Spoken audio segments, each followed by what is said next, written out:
balade d'humeur exécrable, arbore un vulgaire sourire de façade, les pieds traînent souillés, mouillés, son humeur se dégrade. À la vue de l'état des rues, des trottoirs crades, il voit des zombies sombrer, inévitable noyade, vent pollué, broyé, l'époque est malade. Dans ses oreilles coule le gaz, des bulles de black sad, écriture limonade, poésie, un bras maussade. It's been a minute, time to turn up, get away, forget how we end up at mine. But still, I ain't complaining, free big back, I ain't talking about spine. Started sipping on yak, both types, next she came, give me that wine. Wave got mixed with the haze, so you know that man was out of my mind. Next thing, we up and left, that's right, cause it was about that climb.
And now it's time for the official launch of this year's WPP and Kantar's BrandZ Top 100 Most Valuable Global Brands for 2020.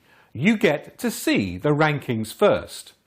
Given the impact to and the volatility of the capital markets, it's been essential to ensure that the valuation data used for the financial calculations of our global brand value is as recent as possible. So many thanks to much midnight oil being burned, and with immense gratitude to the valuation team at Kantar. Now we reveal the WPP and Kantar BrandZ Top 100 Most Valuable Global Brands for 2020. Let the countdown begin.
As we move into the last quarter of 2020, we look back at what can only be referred to as a perfect storm.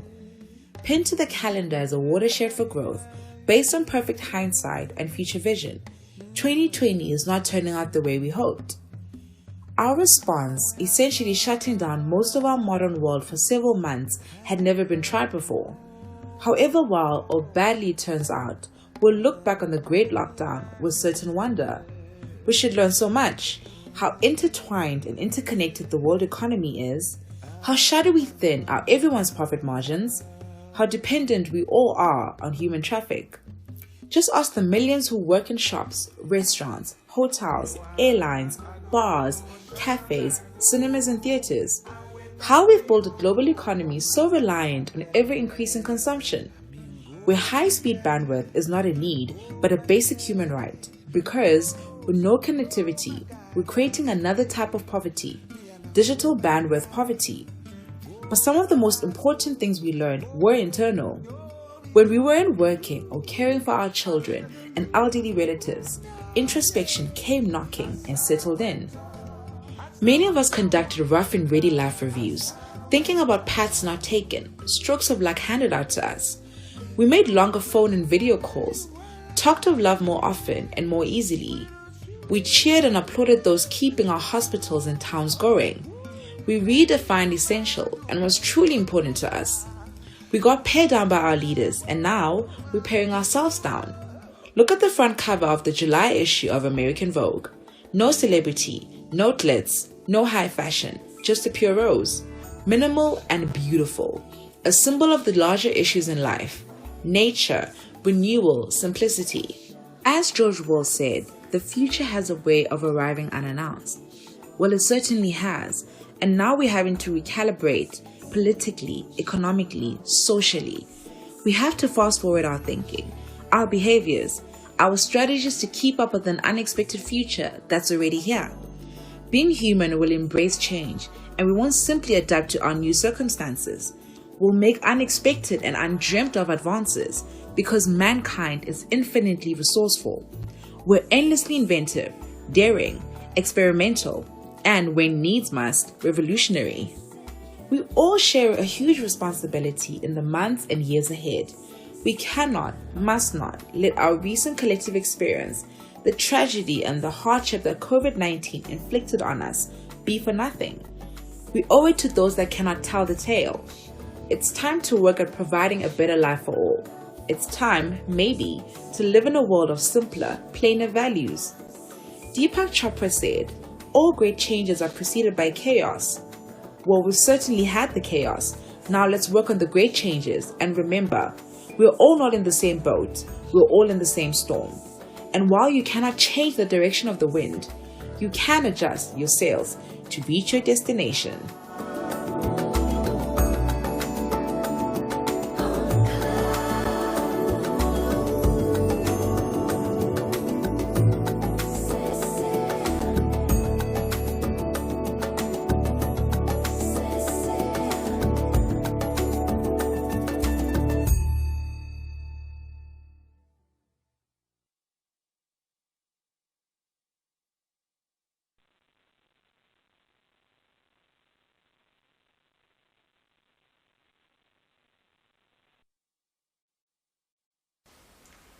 Hi, my name is Charles and I'm really delighted to be here today to welcome you to the BrandZ 2020 results for South Africa. We're now in our third year of this analysis, one that mirrors the BrandZ analysis done globally across 51 odd markets around the world, brands that are born and bred within this market. BrandZ uniquely marries both consumer data that we evaluate via in-depth analysis over the prior year with financial data derived from various authoritative sources to look and equate a total value of the brand to that company. I, along with many South African business people, was confident that 2020 would be a bit of a year of turnaround, that we would start to see some of the long anticipated growth that we had anticipated as a result of the turnaround in our political fortunes and indeed the country's stature in the world. Unfortunately, we were hit with a global pandemic which has knocked us back, and I'm afraid almost certainly in conjunction with junk status hitting us in March, will mean that there is a new benchmark that we have to start from as we enter into 2021. But as Churchill said, one should never waste a good crisis. And I would paraphrase that for marketers, that a recession is not a time to slow down, but actually to speed up. And frankly, how companies weather this storm will define their future for many, many years to come, in terms of both how they look after their customers, how they look after their staff, how they react in a social responsible manner, will all assist those brands to grow faster as we come out of the recession. And we know that strong brands can weather the storm significantly stronger than weaker brands. If your brand appears on the top 30 list, you should be enormously proud. And indeed, if you're not on the top 30 list, look within the report, because we evaluate many hundreds of other brands that indeed you may be able to pick up some nuggets of interest in there, which will give you some considerable ideas about how to drive your brand future. What is consistently seen from these brands is that they have purpose, strong communication, really good brand experience, have built up trust over the years, and increasingly, interestingly, social responsibility has become an increasing part of building strong brands. Ultimately, those companies that start to appear on this list, or indeed have been there for a number of years, can equate that value as demonstrated by this report and put it as a value in their profit and loss account, something that ultimately will underpin the value of brand building in this context and in every other market around the world. So thank you very much for attending. I really appreciate your time. Over the next couple of hours you will be exposed to some significant learnings about what has happened over the course of the last year or two in South Africa, and hopefully you will avail yourself of the database and enable yourself to actually start to plug into some of those learnings, and if required, for a small consideration, we'll be in a position to come and talk to you in a deep dive analysis of your brand and competitors' performance over the course of the last couple of years. So with that, I thank you very, very much for attending, and stand by for some really exciting insights from BrandZ South Africa 2020. Thank you very much. Today, it seems like we all have a lot more questions than we have answers. And it's frustrating as we crave certainty. We have a double whammy of uncertainty, people and health uncertainty colliding with economic uncertainty. Not just here in South Africa, but right across the African continent and the world. I would have much preferred to be speaking with you in person rather than in this virtual world and in this virtual way. But I'd like to say on behalf of WPP, thank you very much for joining us today. One of the many insights that we've observed here and around the world, especially in these difficult times, is the paramount importance of creativity. I passionately believe that the essence of creativity will be the difference between success and failure. Businesses that have been able to use creativity in its many different manifestations have fared much better than those who've been rigid and unable to change. Those companies have floundered despite being immensely successful before. It's becoming even clearer that if you lose the magic of human creativity, you lose the value. And that, quite rightly, puts the spotlight on all of us here today to be on top of our collective gains, to be more inspiring, to be more innovative, to be more nimble, to be more fluid, and to move a lot faster. But without losing sight of who we are and our promise to our consumers. We need to engage deeper with our consumers and give them permission in a safe way to do things again, things that were second nature to them just months ago, things they now seem reluctant to consider. Yes, we must and we will be more digital. COVID has accelerated the necessarily adoption and acceptability of many digital alternatives, but I believe we will be more human. It's now up to us to embrace the multiplier of creativity and think differently for new days and new ways, for society, for consumers and brands. Now, I've been very fortunate to have been invited to open many stock exchanges across the world as a celebration of the contribution that strong brands make to generating superior consumer returns and shareholder returns. But never was I asked, like I was in South Africa at our inaugural BrandZ Most Valuable South African Brand Study, to open an exchange by selecting a trumpet-like ram's horn, a musical instrument, and being told to blow it at the appointed time when the exchange opened with all the might I had within me. For so it goes, the louder a sound made at the opening bell, the better the South African stock market will perform. Well, there needs to be some manic blowing at the moment as the markets have still to recover. But we should all be blowing hard on our creative instruments to energize consumers, enthuse them, reassure them, entertain them, create meaningful differentiation, to turbocharge and even reinvent our business models and sharpen our customer propositions to be more relevant today than we have been in the past. But what I do know is that our WPP colleagues and Kantar colleagues here in South Africa will be with you all the way for the long term to help you with every twist and turn, course correction and acceleration, to support you and to be a lightning rod of creativity that can electrify your brand and grow your value at a time when it's needed the most. Hi, South Africa. This is Doreen Wang calling in from Beijing, China. Congratulations to the South Africa Top 30 Most Valuable Brands.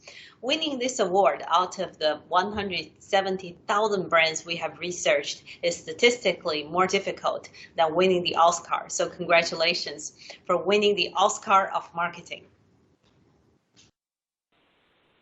So today I'm going to share with you 3 key lessons, how to build a strong and resilient brand post-pandemic era, and the lessons we have learned from this year's global top 100 most valuable brands. What a year, everyone. Coronavirus drew many newcomers to e-commerce. Every business are updating their e-commerce and O2O strategy. 71% of the consumers worldwide claim that their income are impacted by COVID. Their price sensitivity has increased. The value shopping is increasing. Experience becomes more important than ownership. Buying local, endorsing local brands moved from a sustainability practice to mainstream. Anti-globalization adds another layer of difficulty to global business leaders. Actually, brands have an opportunity to be the counterpoint to despair. Without ignoring the difficulties, brands are expected to remind people the problem worth solving, the life worth living. Brands are entering the era of public. On June 30th, we released the Global Top 100 Most Valuable Brands on CNBC. The total value of the top 100 brands have reached $5 trillion. The number looks big. It is bigger than the country GDP of Japan. 100 brands' value is larger than the third largest economy in the world.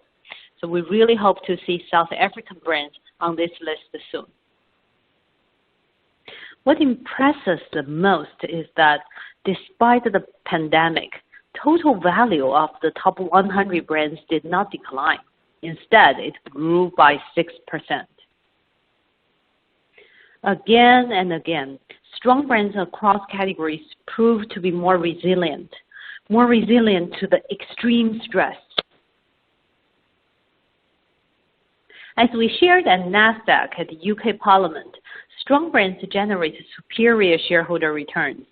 BrandZ Global Top 100 brands outperform S&P 500 by a massive 43%, outperform MSCI by 4 times. Now we are in the middle of this pandemic and economic crisis, so let's look at the last crisis years, the 08 and 09. Both strong brands and average brands dropped their share price, but it only took strong brands half a year to recover versus the average brands 4.5 years to recover. So message of the year, brand building is not cost. It is the most important investment to ensure long-term sustainable business growth. Strong brands makes your business more resilient and will recover faster than the market. So how to build strong brands in the post-pandemic world? What are the key lessons have learned from the global top 100 brands? Lesson number 1, now it is the time to build brand resilience. And some companies are imagining, hey, I'm a big company, I'm okay. Size is no guarantee of future growth. Brands of any size either grow or decline. And in the current global context, the changes are just as volatile as ever. Big brands without efficient brand building efforts, their decline will doom to happen. Especially now. Both Generation Z and Millennium X expect brands to be an example, to help us reduce anxiety and guide the change. For example, luxury brands, can you please design more fashionable COVID masks? Strong brands must keep executing their brand purpose and delivering the meaningful innovations to build resilience for your business and for the society. And lesson number 2, for business leaders, now we must use 2 hands. One hand is to drive demand, the other hand to protect the profit. In recessionary times, protecting the business from a squeeze on margin is critical. 45% of the margin is driven by being meaningful to the consumers, meeting functional and emotional needs. 49% of the margin is driven by being different. You are different from the competitors and you are able to set in new trends. Lululemon is a great example. Increases brand value by a massive 40% by focusing on at-home yoga occasion with great quality product.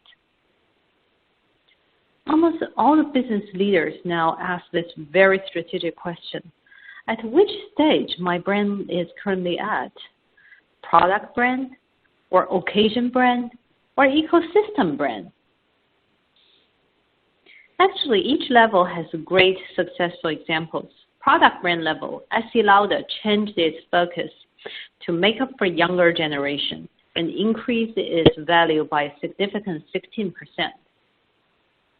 At occasion brand level, Netflix owning the evening in occasion, which is accelerated by COVID lockdowns. Moutai, the #1 alcohol brand in China, extending its ownership of gifting occasion, targeting more festivals, more consumers with more variant. Many tech giants are entering the 3rd level. For example, Haier, the largest home appliance company worldwide, empowering many entrepreneurs and their own employees, expanding its occasions together with the consumer's footprint, and developing themselves into a true ecosystem brand. The 3rd lesson, when the time is tough, companies must get back to the basics. Trust and sustainability are back to the table of the board. So what is trust founded on? Traditionally, consumers trusted well-established brands based on 2 factors. The first one is expert reliability. You are doing your area very well and doing it reliably and consistently over time. And number 2 is corporate responsibility.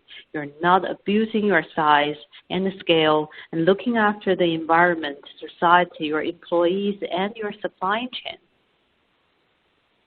In the recent couple of years, the rapid disruption of exciting new brands inspires a new equation of trust. 3 I's have been identified. The first I is identification, cares for the customers. Second I is integrity, is open and honest. And third I is inclusion, treats everyone with respect as equals. People say, survive then thrive. I disagree. Survive is thrive. E-commerce and O2O actually provide startup companies with tremendous opportunities to enter markets. Tech giants are expanding their ecosystem. So who are facing the biggest challenge? The shoulder level, the mid-tier companies will face the biggest challenges. Survive itself is to thrive. Improving operational and marketing efficiency to drive both short-term and long-term sales will be the key for success. Kantar, we are here to help you. Our best wishes to South Africa's most valuable brands. Together, we will keep building strong and resilient brands in the post-pandemic world. I'm going to pass on to my colleague, Mark the Swan Aarons, the founder for Institute for Real Growth. He will share with you COVID business lessons learned. Hello, South Africa.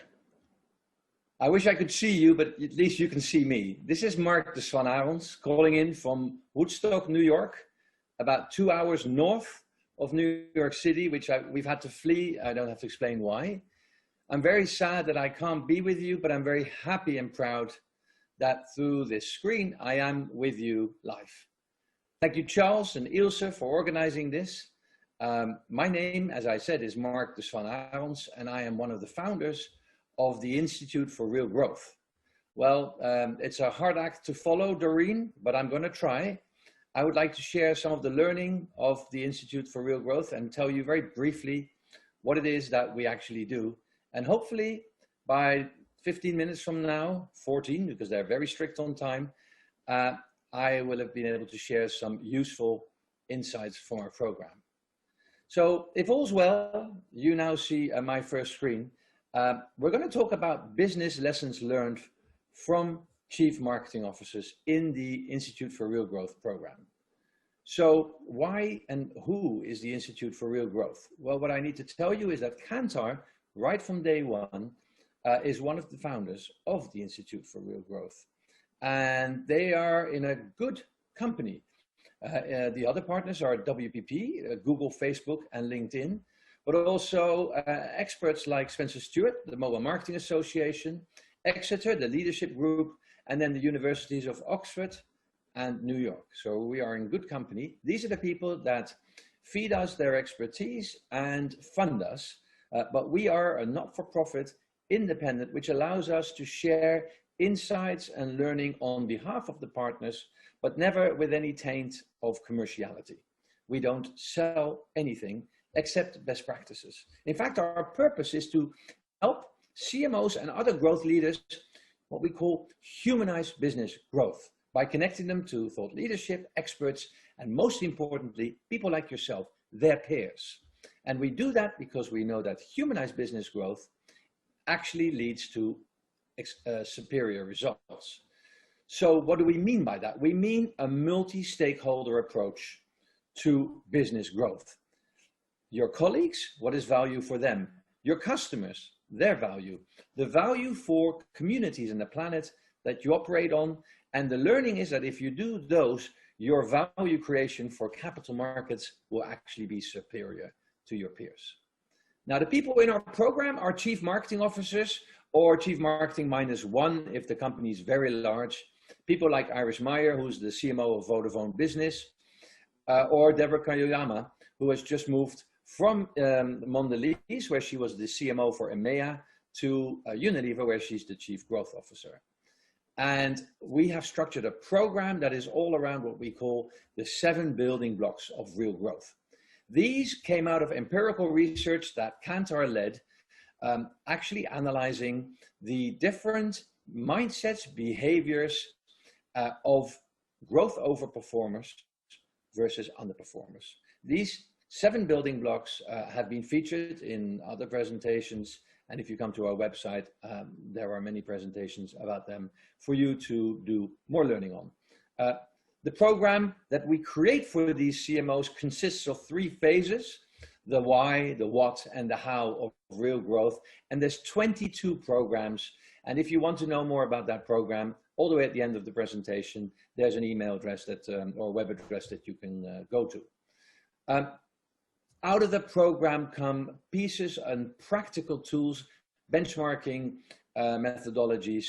But I just thought I'd highlight one: the profile of the CMO of the future. We call them the Da Vinci Real Growth CMO, because Da Vinci was so much whole-brained, both left and right-brained, and very, very empathetic. Hence, the Da Vinci Growth CMO. And we developed the partner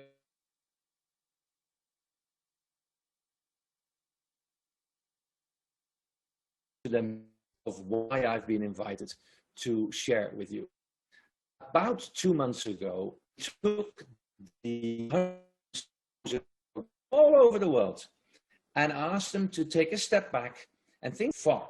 What do they see is happening? That's important, and that's probably here to last. The first, empathy in business. They see that companies are more interested in getting to know their colleagues, their customers, the community around them. This whole COVID-19 crisis has led people to better understand what it is that's important, basically. And the increase in empathy is everywhere. It is making the EQ at least as important, if not more important, than the IQ. What we also see, and this is really, if you like, a business lesson learned, not on the emotional side, but really on the core of the business. It's a point that Doreen already mentioned for brands, but it's about resilience. A lot of companies were basically caught with their pants down by this crisis. They found that they couldn't assemble a car because they were missing that one part that was stuck somewhere in a plant in China, or perhaps even in Latin America, but it wasn't here in North America, and there were people here ready to assemble it, but they just didn't have it. So many companies are taking a step back and saying, what is it that we need to do to create more buffer? I think probably what we've seen with all the optimization drives over the last decade is that some of the buffers, if not all of the buffers, had been eliminated. And what companies have realized now is that there's a point beyond which that becomes unwise. I'm sure you know of your equivalent. A third point I wanted to demonstrate based on the client Dove, which has now been talking about real beauty for over 20 years. Really what we think is happening now is that we are at a make or break point for us. In fact, the companies that had been talking about purpose, but that didn't really mean it, were caught out. There were lots of companies that didn't talk in the first few weeks or even months of the crisis. And other companies like Dove were on air a week after the crisis struck. Why? Because their purpose was so ingrained in the culture of the brands, they didn't have to talk to each other about what to do. They knew what to do. And that's what we mean by make or break, because now every company is having to turn every dime on its side, and they're asking themselves what's important. And we will see those companies where purpose truly was important and those greenwashing. Now, what Doreen already mentioned, and I think we've all experienced, is this hard shift to e-commerce. That's not going away.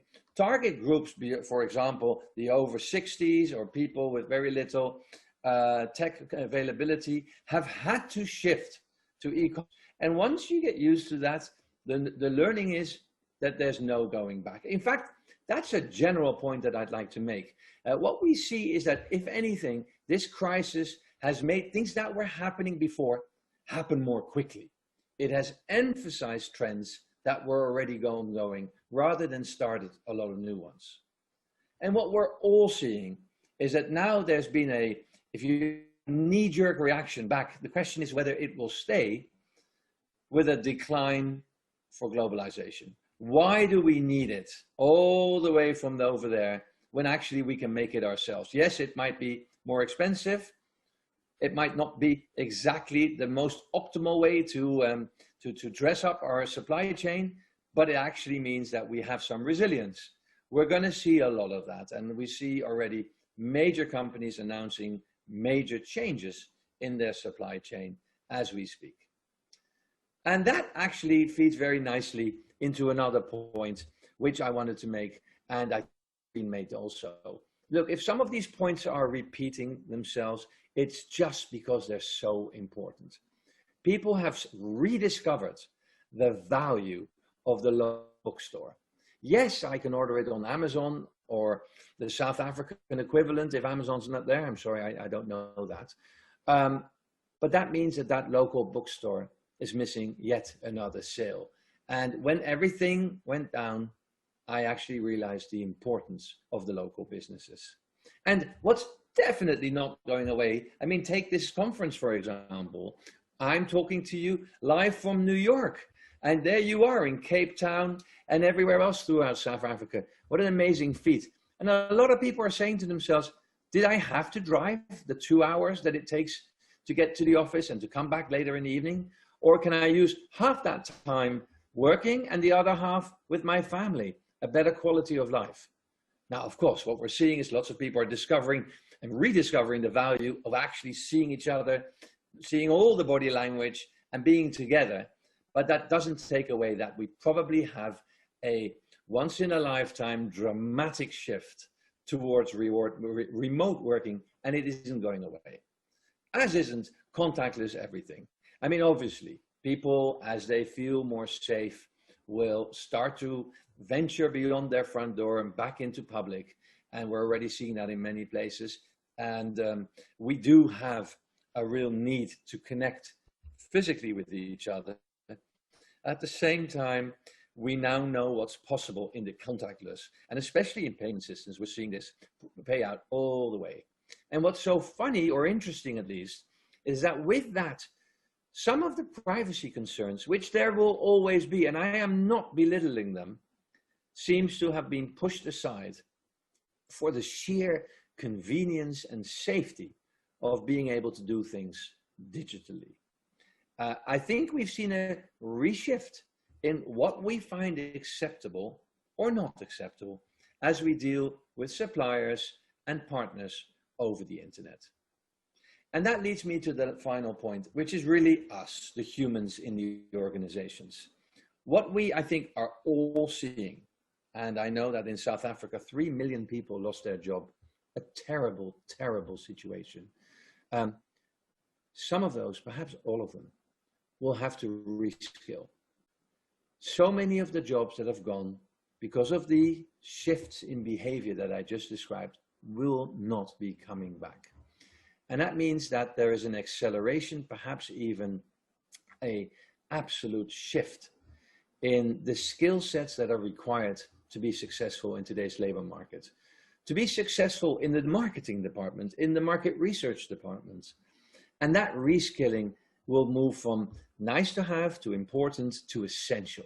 And it's quite frankly, as an industry, we have had it somewhat easy compared to, for example, the accountant or the IT executives that we know who've had to retool and reskill every year or two.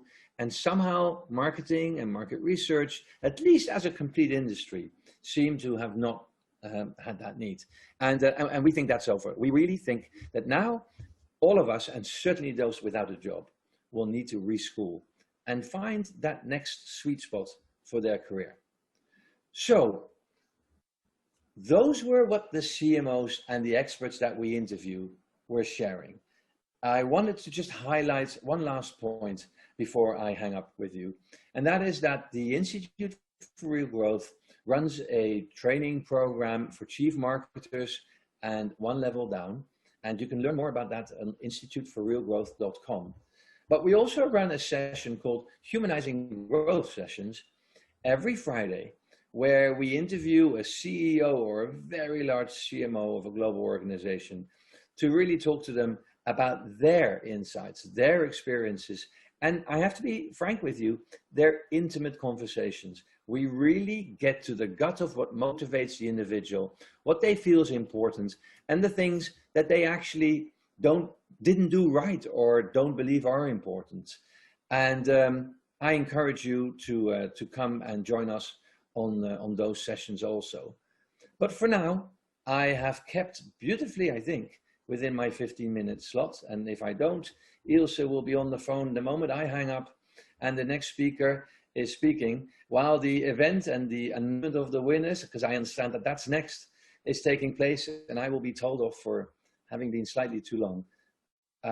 If not, I want to say from Woodstock, New York, to all my South African friends and colleagues, I wish you the best.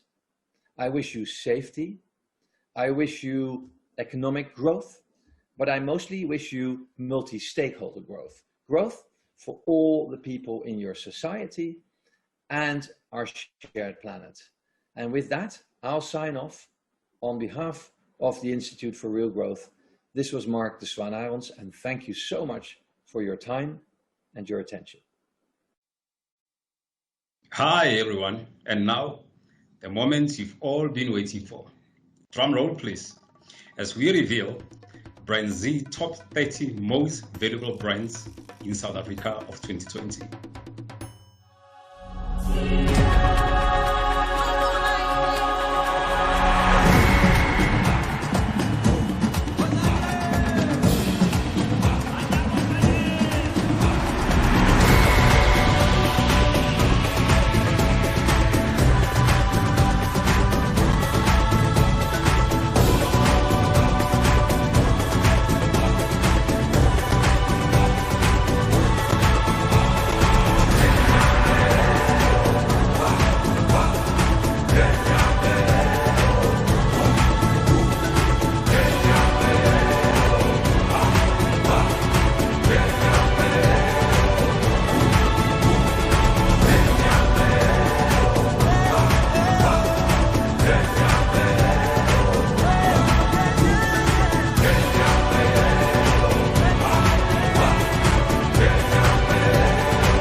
Congratulations to our top 30. What a massive achievement.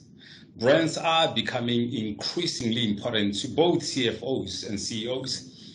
And actually, when your CFO is happy as your CMO, you know that you have done something right and you've won.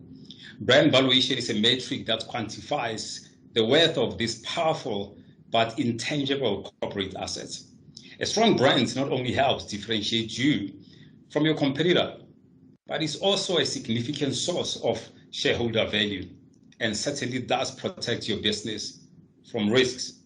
F&B, who takes pole position in top 30, are obviously doing something right. And who better to share the secrets of the trade than the Chief Marketing Officer, Faye Mfikwe. Hello, Faye. It's lovely that you can join us today. Well, I believe huge congratulations are in order, Faye, and well done to F&B for helping yourself, might I say, to be the most valuable brand in South Africa. Now, F&B is no stranger, as we know, to marketing and business awards.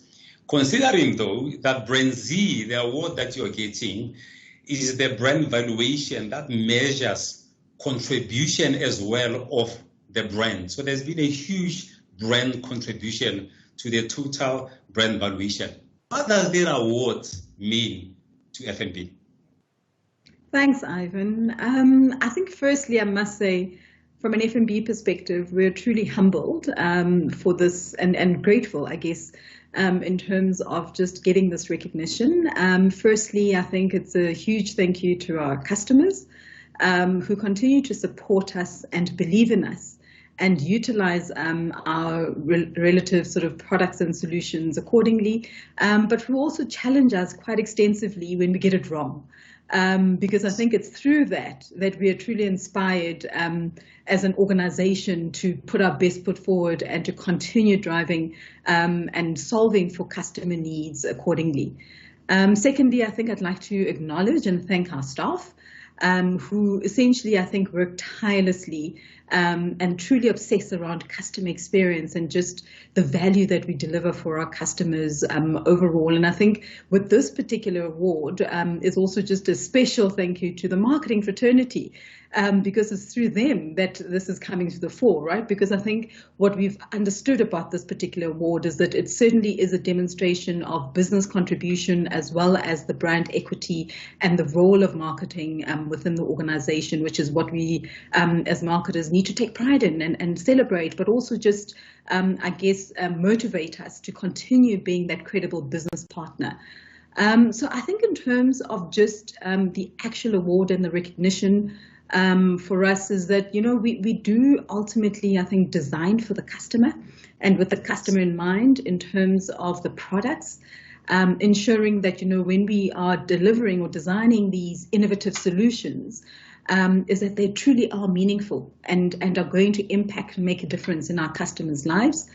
All the way through to, I guess, you know, we have our revered platform in terms of our digital banking platform that has been again acknowledged as being the best in category this year again. And I think it's just that superior digital experience that we strive to deliver on that platform for our customers and the recognition, therefore, that is coming through in accolades like this. And I think perhaps maybe lastly is just on the communication side, I guess, Ivan, as well, is just, you know, when we do design our communication pieces, it's always ensuring that I think not just in the design of the communication pieces, but our approach to marketing from an F&B perspective is ensuring that we are consistently present in market and demonstrating our respective solutions and value that we're able to deliver for our customers with that consistent, I think, brand promise over time that has held us in good stead and is certainly, I think, continuing to be relevant and meaningful in terms of that promise in what we see in society, in the market, and I guess we'll continue to drive that and position ourselves accordingly. A huge hearty congratulations. I mean, this is no mean feat to be the #1 most valuable brand in South Africa. Hi everybody, Stina and I are delighted today to be able to share with you the insights and the results of this year's ranking. Every year we get quite excited to see which of the brands will make it into the top 30, what changes we might see and what surprises might emerge. But 2020, a year where we all expected the South African brands to return to growth, has been especially challenging. And that's with a double whammy of both the downgrade and the arrival of COVID-19. In these uncertain times, people need reassurance, and they find that in brands that they know and trust. Yes, Natalie. Just because people's disposable income might be constrained doesn't mean that they'll settle for just any brand. But brands still need to give people a good reason to choose them. And BrandZ is the only valuation that take consumer opinion into account. So let's take a closer look at the top 30 and the stories they reveal. Thanks, Tina. Once again, a huge congratulations to all the brands that made it into this year's ranking. A special congrats to F&B, who's moved from second place to first place this year as SA's most valuable brand in 2020 at a value of $2.8 billion. F&B is followed by Standard Bank, Castle, Vodacom and Nando's to make up the top 5. Just a few other interesting mentions. Congrats to Capitec and Clicks, who moved up the most in the rankings. Capitec up 4 places, now sitting at number 12, and Clicks up 5 places, now sitting at number 24. And on top of that, Clicks is the only brand this year to see an increase in brand value, and that's at 10%. Then we have 2 newcomers on the list this year, which is always very exciting, and that is Flying Fish coming in at number 28, and Hollard coming in at number 30. This brings our top 30 brand value to a total of $29.7 billion, which is not to be sneezed at. But just to put it into a little bit more context and highlight room for growth, the country top 30 that ranks just ahead of South Africa is Indonesia, and their top 30 comes in at $78 billion, more than double that of South Africa. And for even more context, comparatively, our top 30 has a similar total value as the Gucci brand globally, with Gucci currently ranked at 49 in the globe at a value of $27 billion. I wish I could see the audience at this point, as I'm sure there's some ladies and probably gentlemen as well, nodding in agreement with seeing the value of Gucci, just knowing the price tag of their products and the premium that they can command. In 2019, our top 30 had a similar value to Chanel, ranked at 31, and in 2018, Starbucks, which was ranked at 23 at that stage. So seeing how the SA Top 30 value comparison to global brands has declined in ranking and value over the last 3 years in the previous slide, and knowing the state of the nation going into this valuation, I guess it is not surprising, albeit still very disappointing, to see that the SA Top 30 value has declined by 20%. But this is not unique to South Africa. If we just look at a very short-term view, February against March this year, and look at proportionate value decline from the peak to the bottom of the trough, it is alarming to see how all the portfolios saw significant value losses in a very short space of time. But the real difference here is the extent of the decline, with the top 10 BrandZ portfolio losing 37% of their value in comparison to the MSCI index, which saw a loss of 75%, and 51% loss for the S&P 500. Proving that even during significant market volatility in the current crisis, BrandZ's portfolios dipped much less than the global average. Taking a more longer-term view of the different brand portfolios and their share value change over the last 14 years, it clearly demonstrates that our unwavering belief in strong brands and their ability to protect business from risk and deliver on shareholder value still holds true. Just look at how the BrandZ portfolio is already bouncing back into 2020. And to just remind you of the 2008-2009 financial crisis and how it took the BrandZ portfolios just over a year to recover compared to the other portfolios who had a 4 to 5 year recovery period. Building strong brands, therefore, remains critical for any business as they are more resilient during downturns and return to growth faster.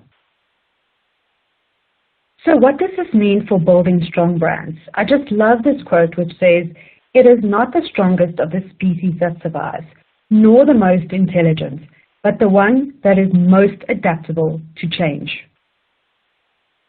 What does that look like for brands? Well, it's about remaining salient in people's minds, continuing to adapt to changing consumer needs, especially in difficult times, and therefore making a real difference in people's lives. Those are the brands that will survive. And you can see in the chart on the right-hand side how far the SA Top 30 outperform the average based on how easily and quickly they come to mind, which is salience, how different and unique they are to others, which is difference, and lastly, how meaningful that differentiation is based on meeting consumer needs as well as connecting with people on an emotional level. Stina will be unpacking more insights into how to build healthy brands based on the trends we see in the results. But before I hand over to Stina, I just wanted to lastly share some insights into the categories that we see emerging in this year's ranking. Banks remain number one in terms of the share of value, followed by telecom providers. Beer is sitting at third most valuable category this year, marginally overtaking insurance. But overall, financial services combined still takes the lion's share with 43% of the top 30 value. Retail in general has had a very tough year, and we also saw the likes of Edgars and Dis-Chem no longer on the list. And then the last 15% of the value is made up of fast food, hospitals, entertainment, and energy. Although South African banks still dominate the top 30, when we compare the health of SA banks to other countries where bank brands are also prominent in the top 30, we still see lots of room for improvement when it comes to brand equity and health. And that brings me to handing over to Stina to take us through this year's key themes and give us some tips on how to build strong and healthy brands. Thanks, Natalie.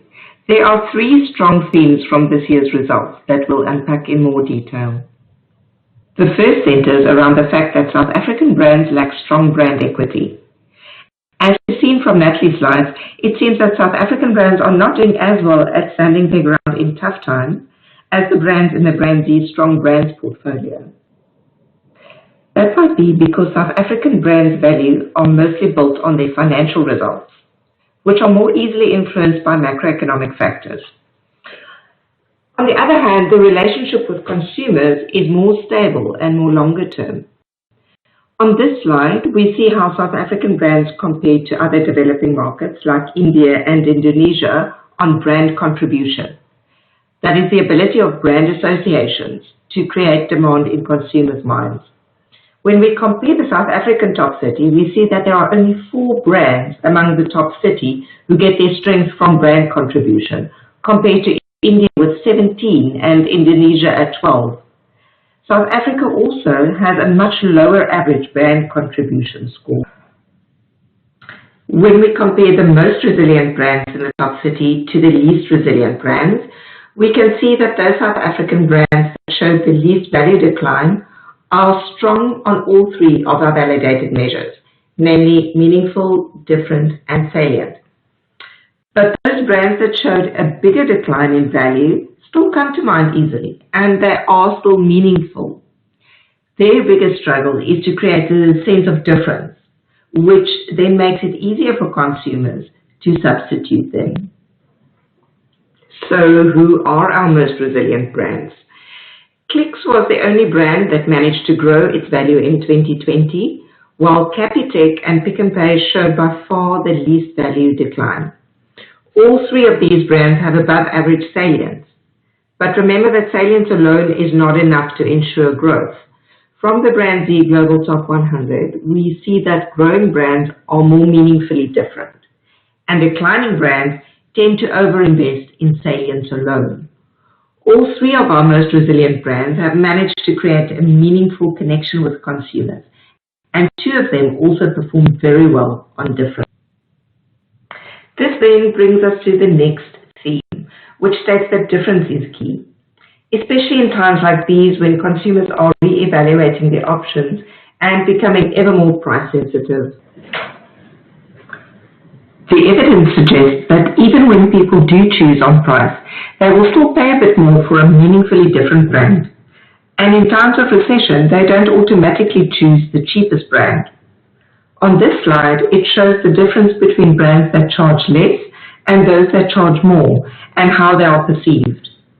It is clear that difference is the biggest differentiator. Difference is what gives us a reason to choose, and it helps a brand justify a slightly higher price point. Woolworths demonstrates this very well with a high score on difference in the top 30. And they also rank the highest on being worth what it costs. As this chart demonstrates, brands that were able to prove their worth showed a lower decline in value compared to those that are not perceived to justify their worth. Cantor conducted a study during COVID among people existing on 5,000 Rand household income a month or less, which showed that 72% of these millionaires said that despite paying more attention to prices, they buy the same brands as always. So brands that prove their worth and invest for the future will recover faster. But as anyone will tell you, it's hard to create difference and prove your worth. Two ways to do that is through creativity and innovation. Creativity is the capacity to produce imaginative or original ideas. Innovation is the application of that capacity. Typically, we do this with products or services that are new and distinctive. Forced changes, such as we've experienced during COVID, may just help us to reimagine our brands. We've seen businesses actively respond to changing consumer journey needs and adapt very quickly. Going forward, brands that can provide products and services that are unusual, useful, different, will achieve a competitive advantage.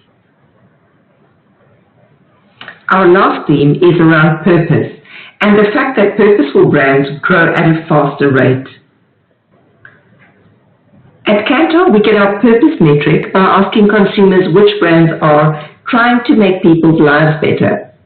The long-term impact of a strong association with a purposeful positioning is clear. In an analysis of BrandZ's top 100 most valuable brands over a 12-year period, value growth amongst brands with a high brand purpose score was more than double that of those with average or weaker association. In terms of how to influence these perceptions, we know that purpose shows a particularly good relationship with responsibility, which itself underpins perceptions of a brand's corporate reputation. Based on recent work between BrandZ and Oxford University's Said Business School, we know that perceptions of responsibility are now much more important to consumers than they were 10 years ago. Responsibility breaks down into 4 areas. The 2 most important ones are responsibility towards the environment and society in general.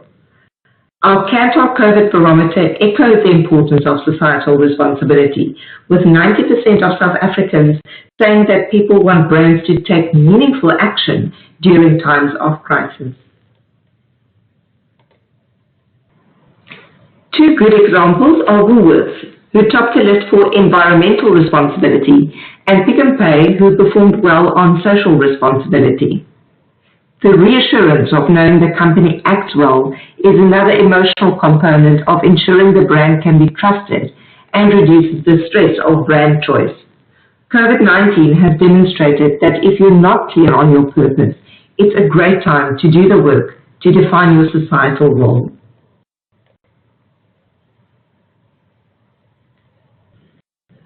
So let's recap. South African brands seem to have a lot of work to do to enforce their brand equity. Brands with strong equity are more resilient in tough times, so we need to view this as an investment rather than an expense. While failures might give you penetration, that is not enough.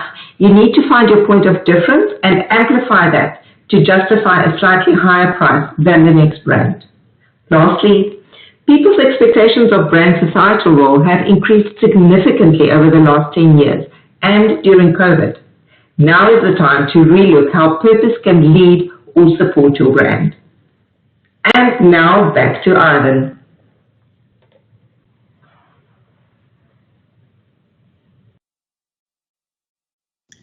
The fun's not over yet, folks. Cantor has a simple and an intuitive framework that identifies a brand's meaningful difference. These vital signs act as an amplifier of brand growth, and we award their brands who outperform their competitors in each of these brand building blocks. Introducing the winners of this year's special awards. These are the brands that win love, communication, experience, and purpose. And we have added a new award for responsibility.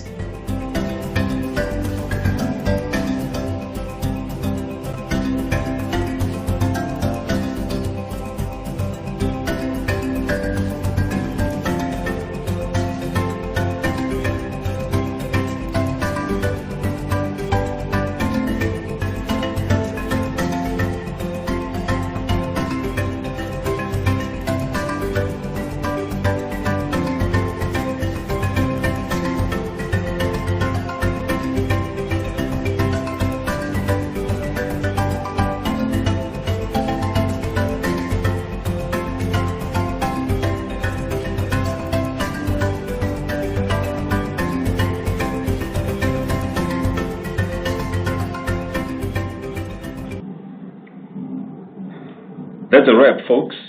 A huge congratulations once again to our top 30. A remarkable achievement, especially in this challenging time. We all know marketing is an investment, not a cost, and critical to building brand value and equity.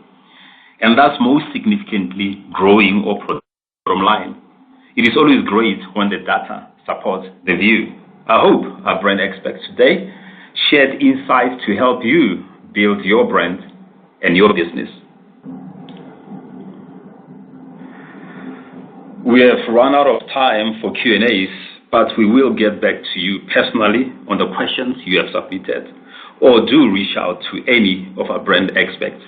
Congrats once again to the top 30 brands. Thanks again for tuning in, and please follow us on LinkedIn and Twitter as we continue the conversation. Take care.